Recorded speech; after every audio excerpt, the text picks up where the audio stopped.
How are you? Very well, how are you? Great, thank you. Come in, this is my spot. We'll close the door, you have a very seat.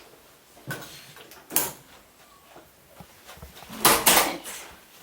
So where are we exactly? This is my office. Yes. Welcome. Nice, thank you. So I'm here this morning with Dr. Tanya Dodd, and would you like to perhaps just introduce yourself? Yeah, sure. So I'm Tanya. I'm a lecturer in education here at JCU. I'm also a first year coordinator. And this is probably my 6th year of working full time as an academic. Fantastic. Yeah. Tanya, just a couple of questions here. So we're trying to work with our HDR students and trying to give them some understanding of what it means to be teaching at university. So why did you choose to become a uni teacher? That's a good question. I think that when I first started out, it wasn't necessarily something I was thinking about. I started my PhD because I was really passionate in the field of education and in particular making a difference in the way that teachers are trained. And so then the opportunities rolled on from there after having done my PhD research. The opportunity to continue that passion and to keep working in the field of teacher education was what was really exciting for me. And I guess why I moved into becoming a teacher at university. Yeah, fantastic. And so what are some of the, I guess, challenges you have encountered throughout your teaching journey? I think the biggest challenge for me is work-life balance.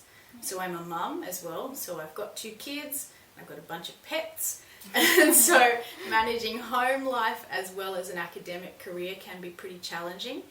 And so you have to be quite disciplined, I think, in your routine. You have to be really organised in terms of how you're allocating time, planning well in advance to make sure that your deadlines can be met and that your tasks can be completed, as well as making sure you've got time to be there for your family as well, so that there's some downtime too. So that's probably the biggest challenge for me.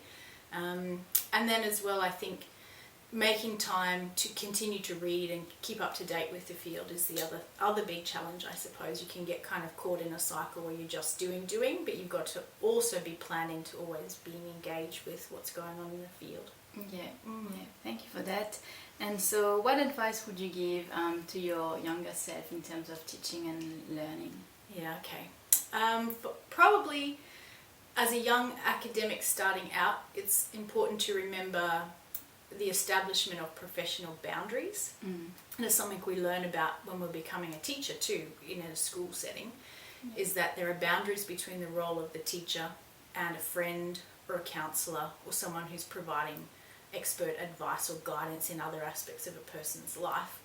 And so I think for any teacher, those boundaries are really important, maintaining that sense of what is my role here, what's my duty of care to you here, what are my professional responsibilities to you, and making clear that as the teacher, you don't necessarily have to be their friend. You're there to provide them with guidance, to challenge them, and to support them as they progress in their learning. And so sometimes that might take difficult conversations too. So learning how to have those difficult professional conversations is also important, I think, when you're first starting out. All right. Yeah. Anything else you'd like to add? I just think I love being an academic. I love being a teacher educator. Every day I get to work with young pre-service teachers and help them find their way into becoming teachers too.